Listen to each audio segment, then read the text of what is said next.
Ed Childers, IBM, tape drive development.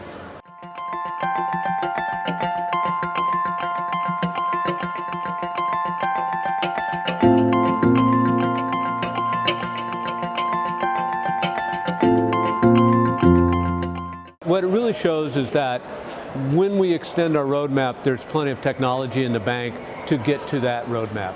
I think we've just announced Generation 12, I believe it is, in LTO.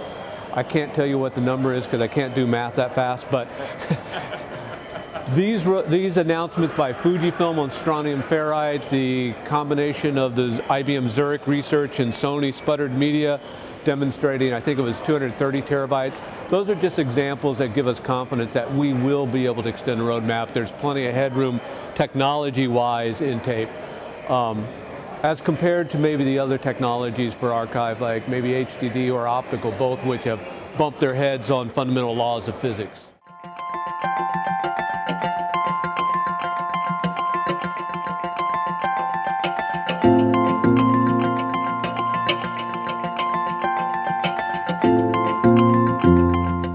Well, we can't talk about any specific clients, but I can say that anyone who's storing a large amount of data is running into the same problem.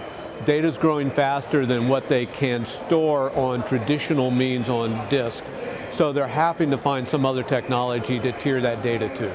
And tape is a good storage alternative for those what we'll call hyperscale sort of storage providers.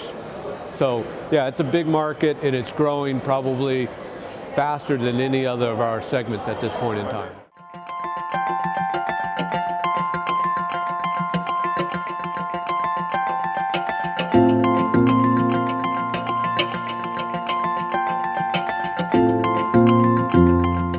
No, not at all, actually. I mean, there's this concept that big data analytics requires access to data like molecules of water in the ocean. They talk about data ocean and you got to get to every molecule independently at the same access rate. That's just not true.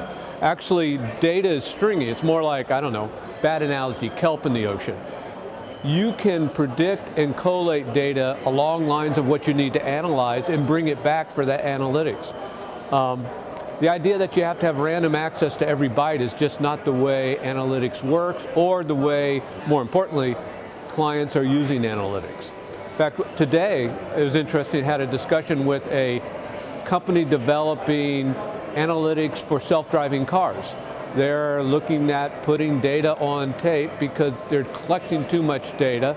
They're going to be doing analytics on it to develop their methods and their software algorithms to find a pedestrian or a dog or whatever it is on the road. That is a prime example of tape analytics. Large body of data, pull it back to do the analytics you need, and then when you find something else, you can go get that data and redo it. So, no, I think it's actually fitting in quite nicely.